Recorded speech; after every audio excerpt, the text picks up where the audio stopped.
Okay, good afternoon. I also appreciate the opportunity to attend this very interesting and well-organized meeting. So today I'm going to talk about RNAs that act as regulators.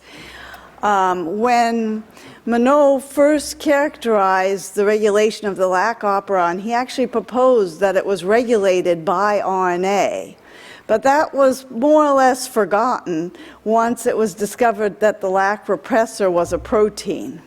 But then many decades later, we've come to appreciate that there's actually probably as many RNA regulators as there are transcription factors in all organisms, and that they are an important component of regulatory responses. And what I'd like to do today is to tell you about some of the RNAs we've been characterizing in my laboratory. I will focus on this RNA called McaS that controls biofilm formation, but I'll also mention a couple other RNAs that we have been studying. And the question I want to discuss is, what are the advantages of small RNA regulators over proteins? Why is there this additional level of regulation? Why are there these small RNA regulators? Now, of course, I won't have a definitive answer, but I think it's a point that's worth discussing, and I'll tell you some of the things we are thinking about in terms of what are the advantages of small RNA regulators. So just a little bit of background. The first small RNAs were discovered sort of serendipitously, just as a band expressed on a gel or in genetic screens. Then several of us started to do more systematic searches for the regulatory RNAs, mainly computational searches, looking for regions of conservation in intergenic regions or looking for promoters that didn't correspond to known annotated genes. Now with deep sequencing, small RNAs are being reported everywhere. It's almost a problem of how many small RNAs are there. If you look at the deep sequencing results, some groups report there are 22% of all genes have antisense transcripts, and other groups report for other organisms that 50% of all genes have antisense transcripts. So with antisense RNAs, I mean those RNAs that are encoded opposite a known coding gene. So I don't think we really know how many RNA regulators there are, in particular those that are encoded directly opposite known coding sequences.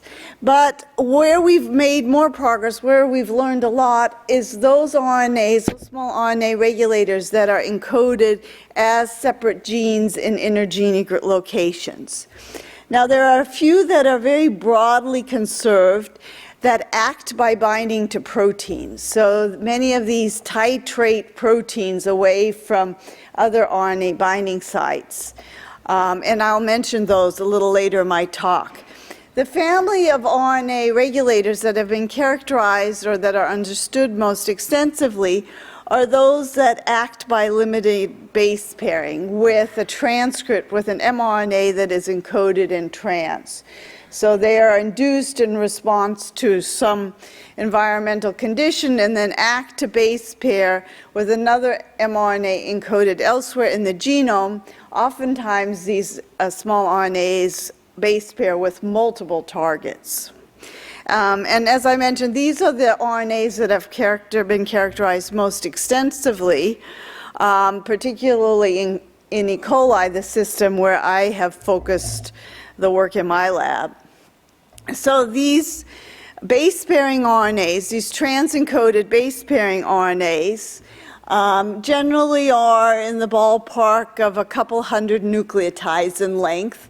Most of them have a characteristic very strong terminator, a row-independent terminator, and they're induced in response to various environmental conditions. So there's one induced under anaerobic conditions in response to low iron, in response to different levels of carbon sources. So they're induced in response to various environmental conditions. And these generally are not as broadly conserved, though RNAs that act in this way are found in most of the bacteria that have been looked at.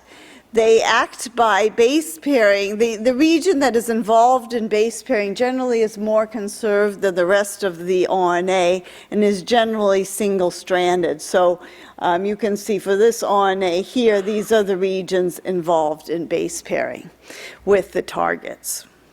So what do they do after they base pair with their target?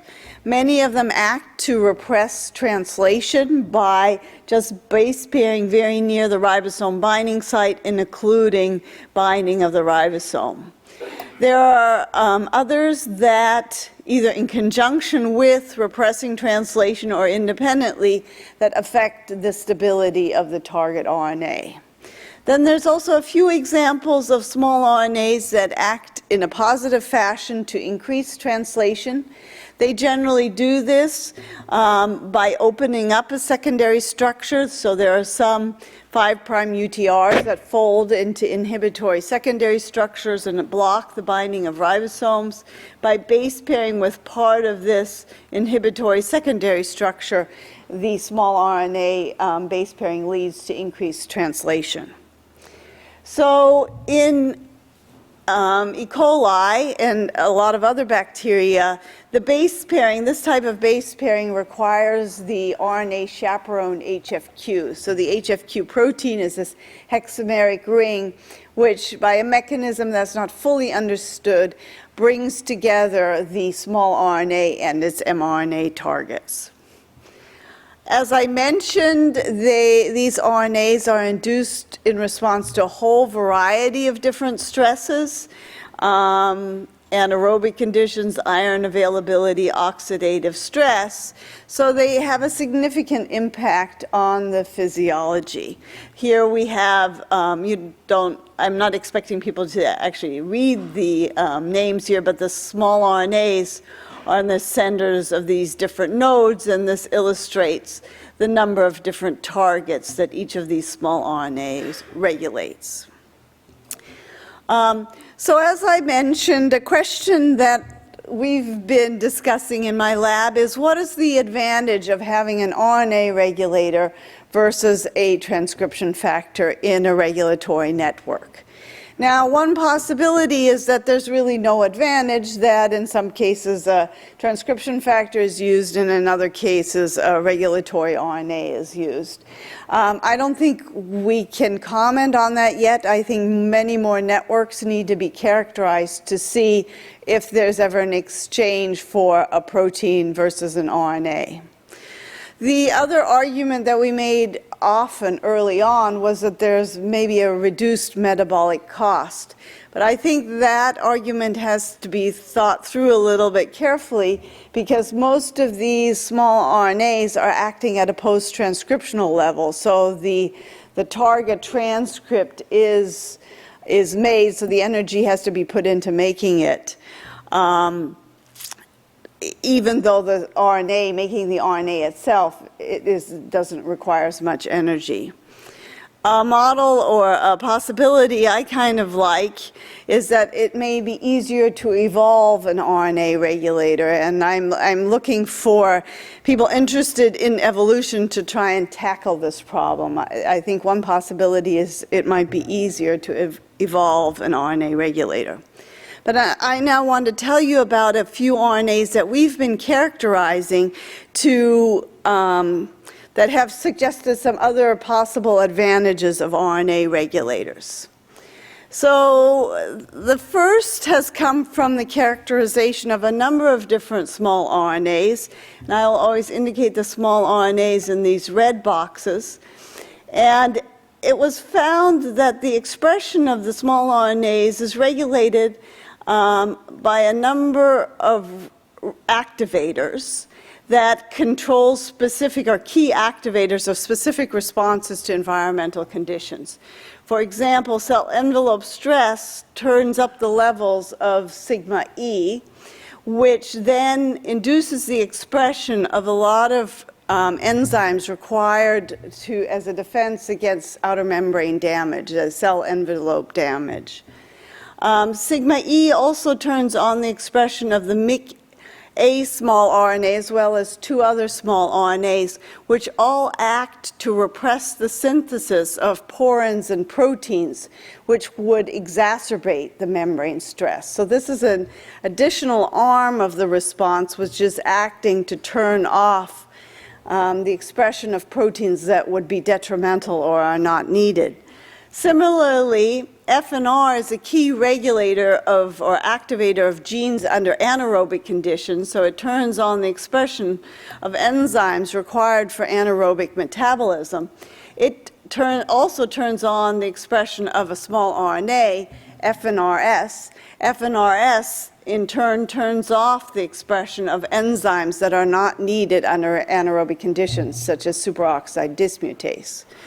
So that leads me to propose that one possible advantage or one feature that we're seeing for a number of small RNAs is that they endow an activator with repressor functions. So there's an activator of a defined response to an environmental condition. If you turn on a small RNA, it can act as a repressor to turn off a whole nother set of genes. So another possible advantage of a small RNA may be to affect the kinetics of a response to a particular environmental condition. And to illustrate this point, I want to tell you about a small RNA called Spot42. This was actually one of the first small RNAs to be found because it was identified just by phosphate labeling very early on. But for many years, no one knew what Spot42 was doing. But its expression is turned off as cells go into stationary phase, and it's activated by CRP. So the level, I have the wrong title here. It's actually turned off by, in response to limiting glucose conditions. So you can see here as the cells enter stationary phase, the levels of Spot42 go down. Now, the Spot42 RNA was characterized by Chase Beisel, who's shown here. He came with a chemical engineering background and is now continuing some of this work in his own lab at North Carolina State University. But Chase decided to identify a lot of the targets of the Spot42 RNA, and we were kind of intrigued by that. A lot of the targets were activated by CRP, and as I meant to say earlier, CRP turns off expression of Spot42, and Spot42 is a repressor of these same genes. So the CRP regulator is affecting these targets in two different ways, both directly activating the targets and indirectly activating them through repression of Spot42. This is what's called a coherent feed-forward loop. There are a number of labs who are interested in identifying the type of regulatory loops transcription factors are found in, and this has been defined as a coherent feed-forward loop. Now, what would be an advantage of having this regulation? Why do you have both a small RNA having an effect on these targets as well as CRP? So Chase decided to try and investigate this, and he did it by just knocking out Spot42 and looking at how that affected expression of the target gene. And to look at the effect on the target, he fused a tag at the C-terminal end of the target gene so that he could monitor the protein by Western blot analysis, which is shown here. So in these two top panels, we have Western blots, and here we have Northern blots for the levels of Spot42 in a control. But as you can see, if you delete Spot42, you have a higher level, a basal level of this particular SRLA tagged protein. So the Spot42 does help keep the levels of these target proteins reduced. So it reduces the leaky protein synthesis. of SRLA and other targets. The other thing that Chase decided to do was to look at the dynamics.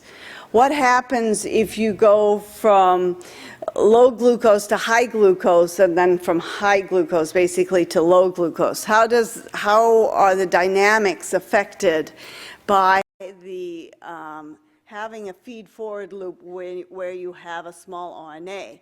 Now this has been modeled for feed-forward loops comprised just of proteins, and this showed that the presence of the feed-forward loop affected activation kinetics, but not deactivation. So Chase took his strain where he knocked out the spot 42 RNA and then looked at the kinetics in one case where, he is adding cyclic AMP in a wild-type background versus a spot 42 background. And so you can see that there's a difference in whether you have the small RNA or not. And the same was true, he found, when he added glucose. So adding cyclic AMP is the same or similar to taking away the glucose. So if he added glucose, again, he saw that the kinetics was different in the wild-type strain compared to the spot 42 deletion strain. So just to sort of summarize this, he found that for a couple of different targets that he's looked at, that the presence of the small RNA affects the kinetics, and the impact of a small RNA in a feed-forward loop is different than having a protein in such a feed-forward loop. So for the spot 42, the way we're thinking about how the RNA is acting, it's allowing the cells to stay in a state where they could utilize glucose longer. So spot 42 is turning off transporters for carbon sources other than glucose, and the small RNA is ensuring those are turned off for as long as possible. And the rationale, we think, or the advantage to the cell is that E. coli and other bacteria are exposed to a lot of different carbon sources, can utilize a lot of different carbon sources. But if there's the potential for glucose around, that's their preferred carbon source. So they want to use the glucose as long as possible, and they want to hold out, hoping that they can see glucose even when the glucose levels go down. So we think that might be a potential advantage of having these altered kinetics which are affected by the small RNA. So that leads to another point, and that is a small RNA can provide unique regulatory properties to a system, so it can provide different kinetics to a regulatory response. Now what I'd like to turn to is the McaS small RNA. And its expression is induced, or it's sort of opposite to that of spot 42. So the levels of McaS go up as cells enter stationary phase.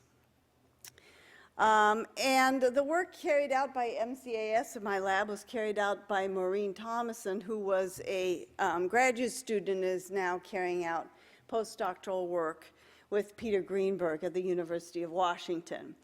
The project evolved to be a great collaboration with Paul Valentin Hansen and two fellows in his lab, Mikael Jorgensen and Johannes Haviland, at the University of Southern Denmark.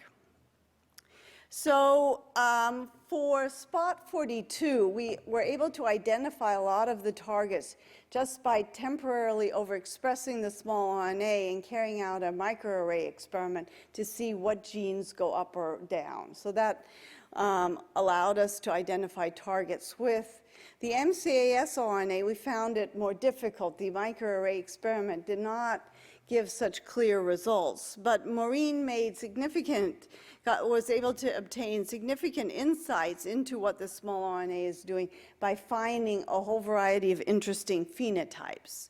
Now, the first phenotype that she found was that if you plated the cells overexpressing McaS on Congo red plates, the cells were wider than cells carrying the control vector.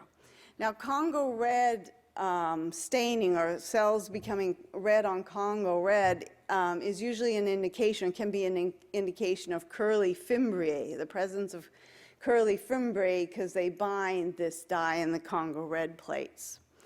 And when you delete a key regulator of these curli fibrils, the synthesis of the curli fibrils, the csgD transcription factor, you see that the McaS RNA no longer has an effect. So this suggested that McaS was repressing the synthesis of curli fibrils, in particular, possibly through the csgD regulator. And that's what, in fact, what Maureen found. And I just want to illustrate how the procedure we go through to demonstrate that mRNA is a direct target of a small RNA. Now, for CsGD, there was a pretty extensive region of predicted base pairing. This is really longer than the base pairing predicted in a lot of cases.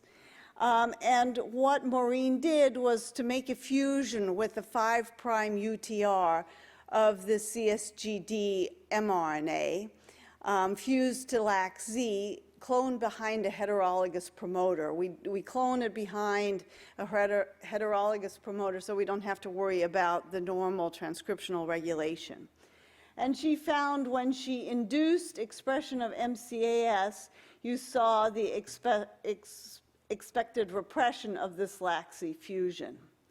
Then what Maureen did was to make a mutation in the middle of this region, this predicted region of base pairing. She found when she made this mutation, you no longer saw the repression. And then what we usually do to really confirm the base pairing is that we make the compensatory mutation in the 5' UTR and see whether that restores the regulation or restores repression in this case. And we, in fact, see that consistent with direct base pairing between McaS and CsGD. So here, for this mutant CsGD fusion, the wild-type RNA no longer represses, as indicated by the black bar here, whereas the mutant small RNA is able to repress. So we think repression is mediated by direct base pairing.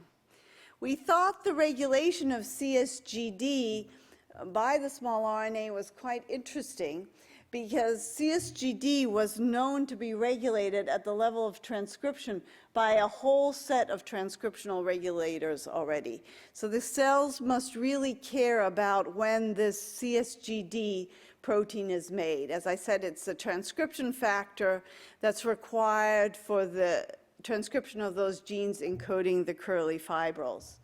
And so it was known to be regulated in response to a whole variety of environmental signals through these different transcription factors. So we thought it was interesting that on top of all this regulation, McaS was interpreting a low glucose signal to repress translation of CsGD. And not only is McaS, the small RNA McaS regulating here, in fact, other groups have found 4 other small RNAs. So 5 different small RNAs repress the synthesis of the CsGD protein in response to various different environmental signals. So small RNAs can provide this additional level of regulation in response to different conditions. Now, another phenotype that Maureen observed that was pretty striking was that if she overexpressed the small RNA, the cells became much more motile and they had a lot more flagella. And so the synthesis, one of the regulator at the top of the cascade for regulating flagella synthesis is FLHDC, and so if you delete these 2 genes, you no longer see an effect of McaS. So we thought that McaS might be activating the synthesis of FLHDC, the 5' UTR of CSGD, which I just talked about, as well as FLHD, is quite long. We're always suspicious if a 5' UTR of a bacterial RNA is long, and is enfolded into an inhibitory secondary structure. When Maureen made a fusion with the 5' UTR of FLHD, she did see that McaS expression led to increased synthesis or activation of this fusion.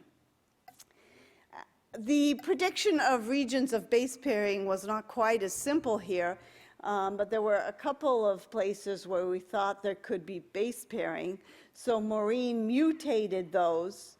If she mutated the two together, she saw that the activation was lost. And if she made a compensatory mutation here, she could regain some base pairing, indicative that, or illustrating that there's probably direct base pairing here.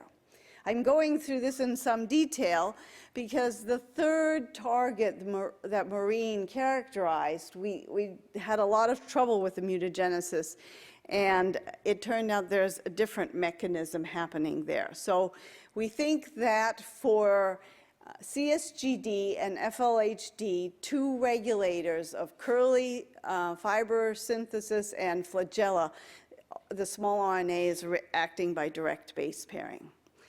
FLHD, to expand on the theme I brought up with CSGD, FLHD is also the target of multiple small RNAs.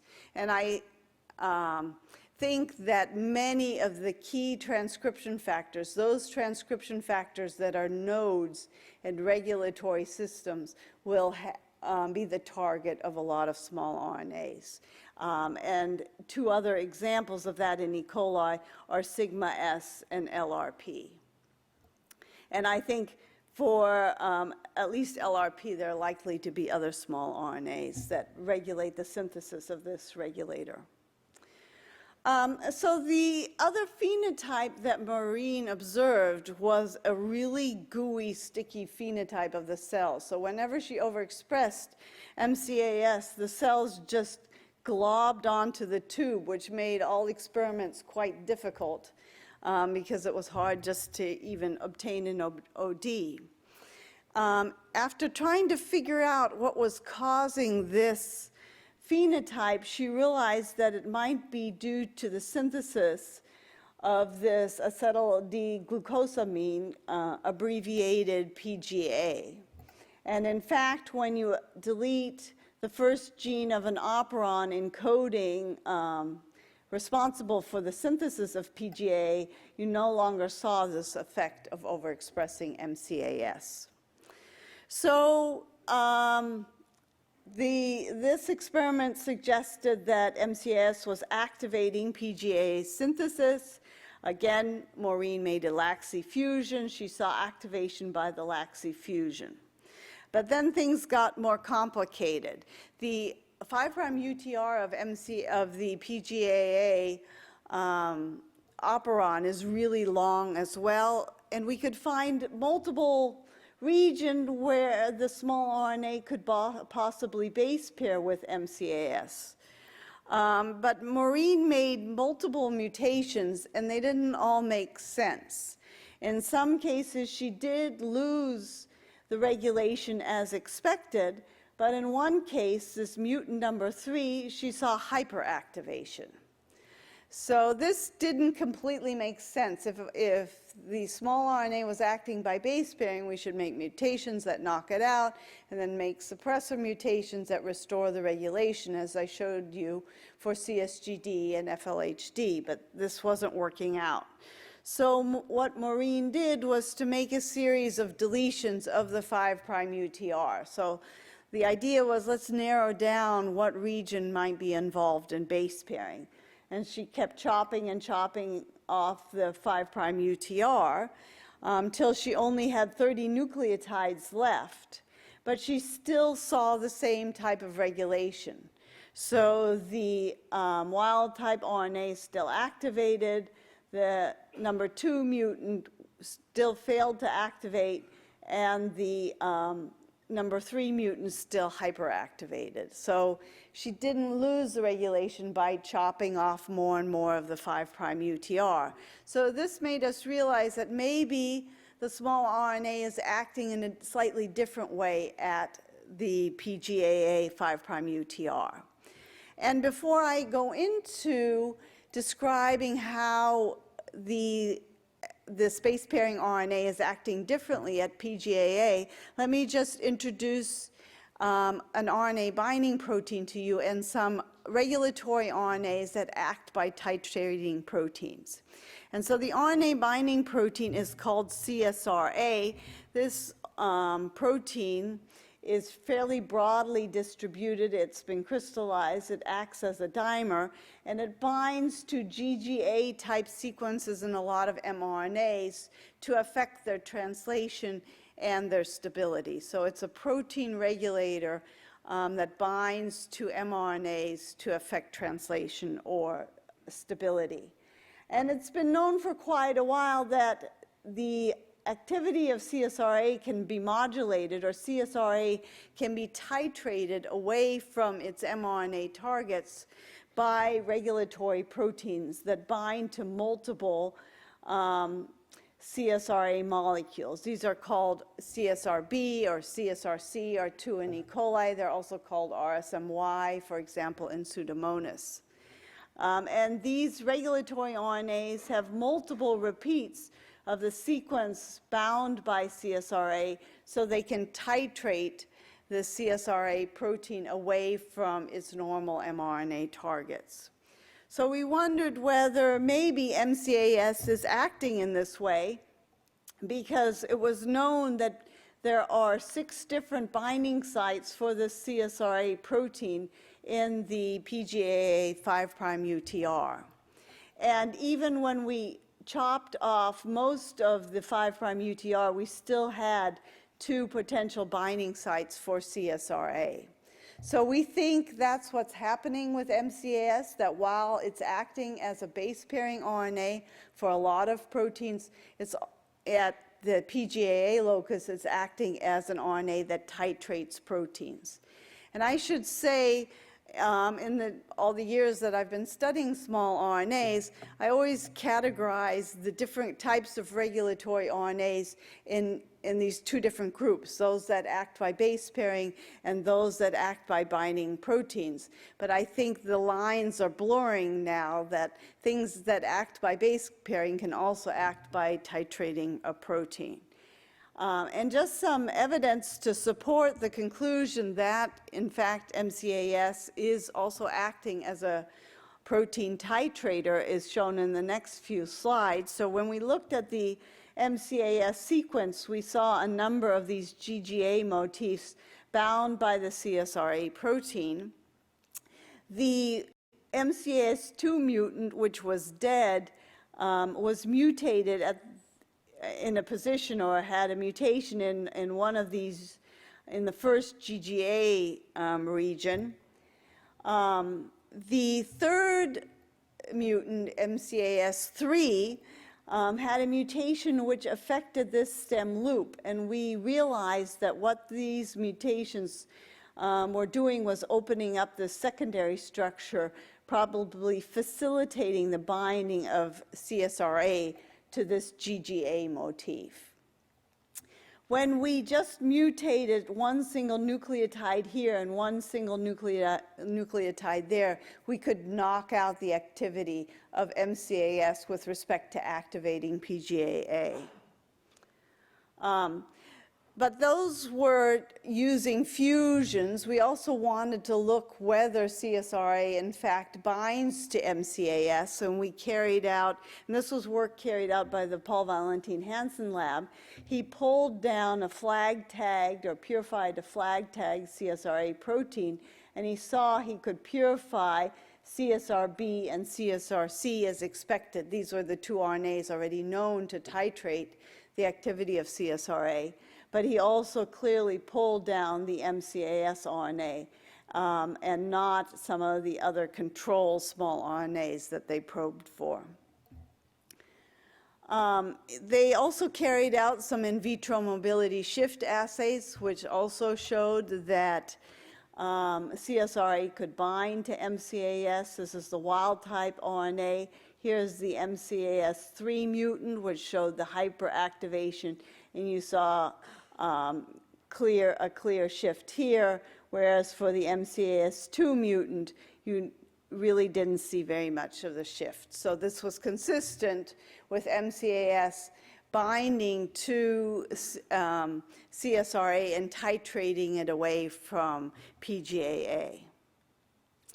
Now, all of the phenotypes for McaS that I've told you about are related to biofilm formation, the curli fimbriae, the flagella, and these extracellular polysaccharides. So Maureen also decided to look at biofilm formation in cells which lack McaS to see what effects the lack of this small RNA would have on biofilm formation.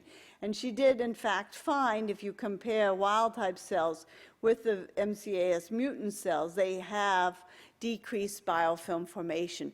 This is an assay in which she puts cells in a microtiter well plate, shakes out the cells, and then dyes the cells to see what cells still adhere to the microtiter well plate.